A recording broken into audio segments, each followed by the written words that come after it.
Welcome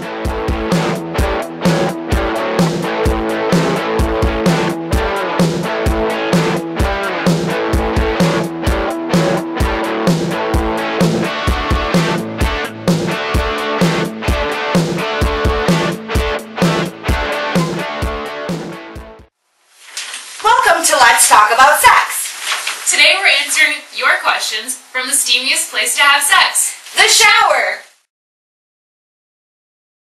How old are you guys? Mandy's 24. And Kat's 23. What's your favorite sexual position? That one's kind of tough. But I do have to say that when you really get me going, I love me some good doggy style. I would tend to agree, except honestly, it doesn't really matter to me as long as you surprise me. I love surprises. Makes sense. Who's your celebrity fantasy? My number one would have to be Henry Cavill. Alexander Skarsgård. Ian Somerhalder. Channing Tatum. Chris Pine. Matt Bomer, if he were straight. Zachary Quinto, if he were straight. Good one. Let's see. Alcide from True Blood. Joe, whatever his name is. For me, it's basically any guy who's been considered for the role of Christian Grey. And if you were just listening to my list, it's like the entire cast of Magic Mike. Why aren't your shows more graphic? We've actually gotten this question a couple of times, and it's pretty simple. We're following YouTube's guidelines. We really don't want to get kicked off of YouTube, guys. No. But we recently reread them and discovered that as long as we are not being pornographic, we shouldn't get in too much trouble as long as we're for entertainment and educational purposes. So we're going to try to spice things up a little bit. I'm self-conscious when I have sex. Is my vagina normal? Chances are, yes, your vagina is normal. It's not really that possible to have what you would consider an abnormal vagina. Kind of like everyone's fingerprints are different. Everyone's a little different down there. Just because yours is a little different, whether you have bigger lips, smaller lips, you're a little looser, a little tighter, doesn't matter. Just because it's something that someone you're having sex with isn't used to doesn't make you abnormal. How do you know if you've had an orgasm? First off, it's really important to realize that for an orgasm, everyone is different. Sometimes it takes you more time, more friction, less friction. In general, a good way to know is it's kind of a whole body experience. You should be able to sort of feel it everywhere. The technical way to know is that all of your muscles are going to contract, and especially your vagina is going to contract a lot. If you're with someone else or if you are touching yourself, it's also good to watch for an increase in lubrication. That's a very good sign that you've probably had an orgasm. And if you turn really red, like your blood flow increases, so obviously your skin's going to turn a little bit more red. A lot of girls also notice an increased sensitivity by their clitoris. If they've orgasmed, sometimes they can't be touched for a while. Yep. Why is it that some women can easily have orgasms while having sexual intercourse and others can't? Like we just said before, every woman is different, but because of your different anatomies, some women need a little bit more stimulation, some women really can just think about it, and it's honestly proved that women can have a thinking orgasm. 2% of women get that lucky gift. One thing that some of those ladies that can get the intercourse orgasm, their G-spot is definitely stimulated because it's sitting differently. Yours just might be back a little further, tucked away, whatever. Some women can't get off from intercourse alone. A lot of women need clitoral stimulation, and whether it's just from the man's pelvis rubbing while he's thrusting, or if you actually need someone touching you. It's also a good idea to try a bunch of different positions. I know for a lot of women it's really difficult to have an orgasm while you're in the missionary position, man on top, because you're not getting stimulated as much. That's why doggy style is really great, because it gives you greater access to the G-spots. Direct. Same with women on top. Women on top, you control the pressure, you control the speed, you control everything. So if you really want that orgasm without being touched, be on top. Yep. Oh, it also works really well because your clitoris is grinding against him. And so you can control that. Yes. Is it true that if you don't use it, you lose it?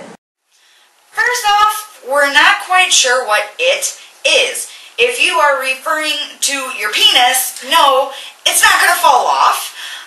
If you're referring to your skills, yeah, they could go away for not using them. And as a woman, your size is not going to change the more or less you have sex. The way you are is the way you are. You will always go back to normal. Unless you've had kids. But that's a whole different topic. Does circumcision affect the size of the penis? The simple answer is no. Cutting off your foreskin is not going to really change the size of your penis. If something went wrong during the circumcision, you would be very aware of it. How can I stop premature ejaculation? So we're actually going to answer this one in two different ways. We're going to answer it coming from the guy who's trying to stop it and from the girl who kind of wants to go a little longer. So from a girl's perspective, getting on top is a great way because you can control the pace, you can control everything. Also, being a guy, you can do the start and stop method. You know, if you're getting too worked up, slow down or pull out for a while. Or, you know, just take a break, stop moving, and, you know, just take it easy. And from both perspectives, distraction works really well. If you're a woman, you can tug on his balls, you can bite him, whatever works. And as a guy, you can think about something else. Like your grandma in her underwear, or baseball. Or, we also hear, you can smoke pot. Not that we're condoning such practices, but we hear it works. Just what we hear. What's the smallest penis that you've seen on a guy? Can't say I've ever exactly brought out a measuring tape, so I don't have some real numbers for you here. It's all about perspective. I mean, some guys are bigger, some guys are smaller. It doesn't really matter. I've slept with guys that have smaller penis. I've slept with guys that have a bigger penis, and I can compare them to each other, but I can't look at a guy and say, you have a really small dick, and yours is very large, because that's just what I know and what I've handled. And as my personal perspective, it's not what you got, it's how you use it.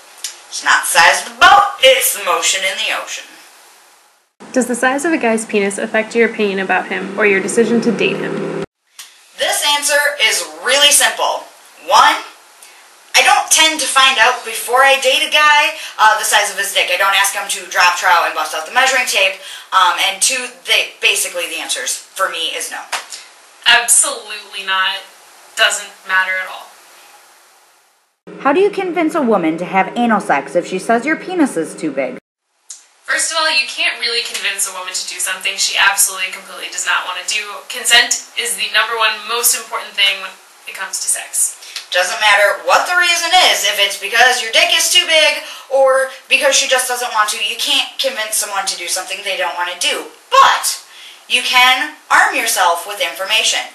You can do research, she can do research about anal sex, about how safe it is, about how pleasurable it can be, all those kinds of things. If you're armed with information, she can make a fully informed decision. Always make sure she's got all the facts before she says yes or no. It's not fair to you if she doesn't know everything and she just flat out says no, unless she has a big reason for it. But, you know, definitely make sure that all the information's been put out on the table before a decision is made. Either way, you know, whether it's for her, whether it's for you, you just really want everything to be out there ahead of time, because then, you know, you've left it all out there and it's no worse the wiser. And just a subtle reminder, consent is always sexy. What is the most pleasurable position to receive a handjob? Some of you may have noticed that we actually did a survey about this question on Facebook because Kat and I, we don't have those. So we don't know what works best for you guys. So according to our poll, the answer was laying down, which is probably just a factor of, you know, when you're getting in the mood, you're often laying down anyway. It's also very relaxing position. You know, if you're standing, you've got to worry about keeping yourself up. Sitting's kind of awkward, you know, like Kat said, you know, if you're laying down, you're kind of already in the middle of things, and it's probably just nice to lay back and enjoy. Just a friendly reminder, you can always send us suggestions or questions. You might also see your question in a later episode. Also, look for more information on the topics we discussed today in some upcoming gender-specific episodes about male and female genitalia, masturbation, and pleasure. These questions and emails have given us an amazing amount of input on our show and what you guys really want to see.